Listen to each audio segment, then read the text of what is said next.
So I was scrolling for some MMA news today. And you know how out of hand things have gotten with MMA pay as opposed to boxing pay? MMA fighters being unhappy with compensation. I was actually going back and forth with people the other day in regard to the Jake Paul fight and how it was interesting. By the way, there are new reports now that supposedly Jake Paul and Anthony Joshua made around the same amount, 90 something million each.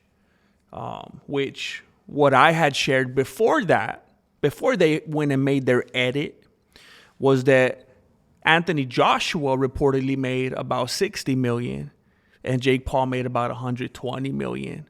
I think it's very interesting that the totals are still about the same, because if you take about 30 million of Jake Paul's 120 and give it to Anthony Joshua, now they both got about 90, which is strange, which is very strange. I don't know if it's an optics kind of thing.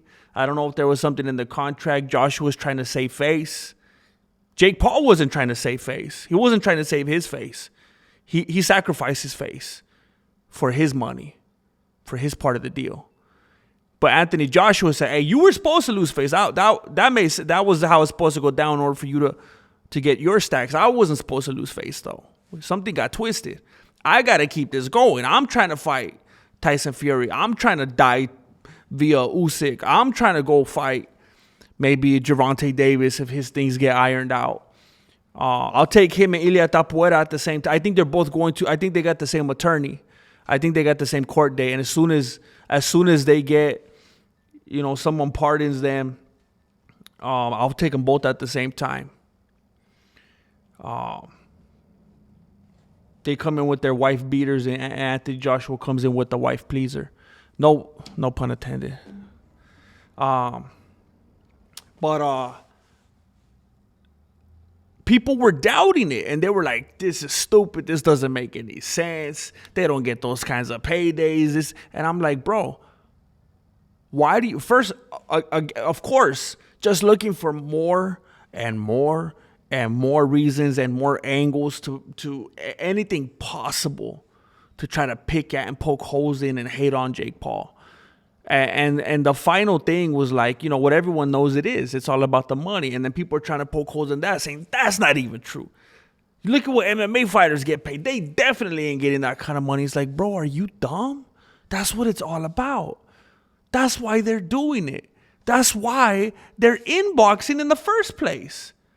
If it's I made the point to him, how many fighters do you see trying to gravitate from boxing to MMA? It's always from MMA to boxing. Always. Without fail.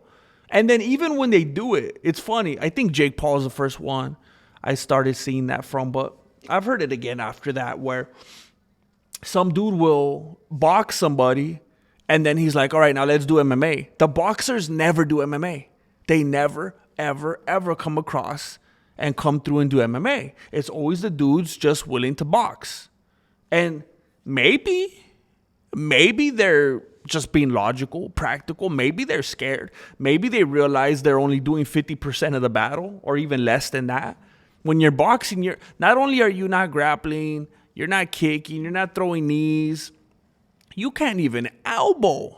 You can't even back fist. Like even though you're using your hands, there's a bunch of stuff you can't even do with your hands.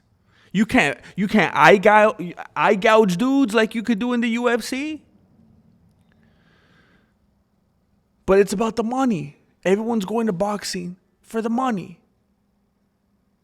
And, Mike Perry went into boxing. Ben Askren went into boxing. Tyrone Woodley went into boxing. Anderson Silva went into boxing. Tom Aspinall wants to go into boxing. Ilia Tapuera wants to go into boxing. Luke Rockhold went into boxing. El Mero Mero went into boxing. Conor McGregor went into boxing. Like the UFC's, bro, what else do you need to hear? UFC's biggest pay-per-view star ever. Like, you can't make more money in the UFC than this dude, unless you're Dana White. You can't make more money. And he still was like, bro, I got to go outside and make some money. It's like, what does MMA, what does the UFC even offer you then? If you could make more money boxing, if you could get more popular boxing, because still, I don't know what it is. I don't know if John McCain left his lasting legacy on the sport or what. I don't know. But even to this day, it kind of shocks me, honestly. Like when I watch the UFC and they put on a pretty decent production. They put on a pretty good production. It still doesn't get the mainstream respect that boxing does, which is weird because to me, boxing seems like, like, have you ever been in like a dingy old stinky casino or like some kind of that, like boxing gives me that kind of vibe. Like it just kind of seems old and kind of rickety and like kind of on its way. It stinks. Even Rocky Balboa, it stinks. Like it's just like, it kind of seems like old fashioned and just contaminated by corruption. It just feels like what it's almost like when you see someone smoking, it's like, bro, you're still doing that? Like you don't know that that's a stupid thing to do by now? I was telling someone that I was around the other day though. I was telling them, bro, I think I mentioned it on here. I would smell tobacco any day over these disgusting vape variations. You could blow tobacco smoke in my face like if it's some oxygen, like if I needed to survive, over smelling these disgusting vape flavors. I don't understand it, bro. Anyway, all these dudes are gravitating toward boxing. And I don't even know if we could blame it on the dry spell, because Robert Whittaker hasn't been fighting anyway. But I'm like, all right, let me skim through the news. Let me see what's going on. What can we talk about today? The next victim, Robert Whittaker. Oh, another dude. I can't even remember his name. Who's the dude that beat Anderson Silva and then Anderson Silva broke his shin? That dude's getting into boxing now. But Robert Whittaker, he wants to box. He wants to box. And Robert Whittaker knows. He knows that he still has his place. He knows that he still has his place in the UFC. His very respected position as there's a couple at this point, but as a gatekeeper in his division. He could be a respectable gatekeeper in a couple different divisions. And he still wants to go box. I don't know if Paramount is going to make things any different.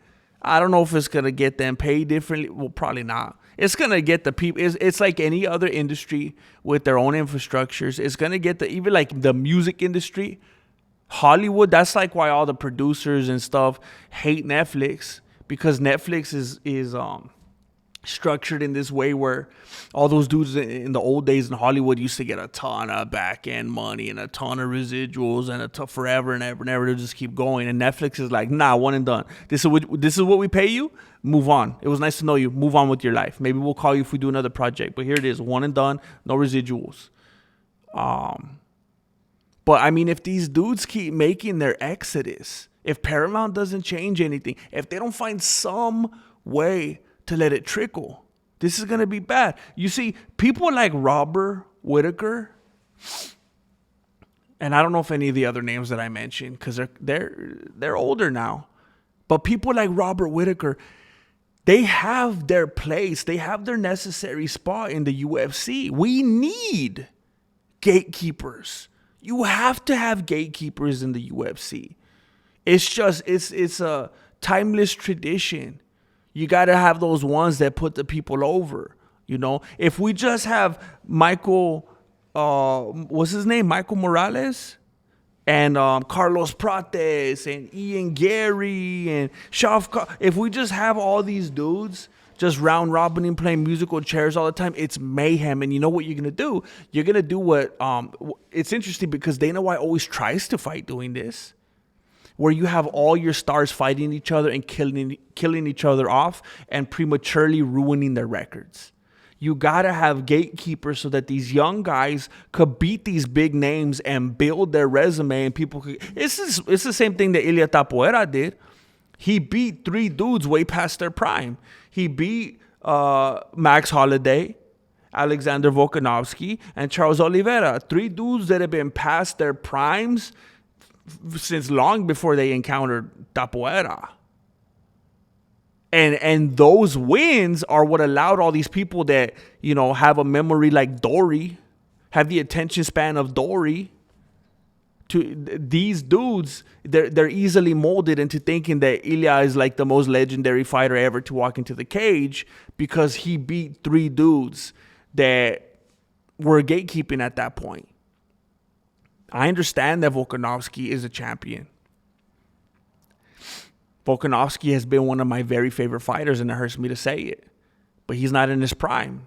Dude admitted that he's this generation's Cowboy Cerrone. Dude admitted on a podcast that he's just doing it for the paycheck. When he was talking with Mighty Mouse, it's just for the paycheck now, which is cool. I respect it. That's why people go to work. I just appreciate that he's been honest about it. Max Holloway, the dude that is the proud recipient of the fake bout, the dude that's touting the. It's like back in the day when I used to order the WWF Championship bout from my Raw magazine. That's like what the BMF title is. Oh, Charles Oliveira, the dude that's hoping that he could win the fake bout next in a couple months. That's what built up Ilia Tapoera's resume, and it works. It works on these people that have this disgustingly short-sighted recency bias.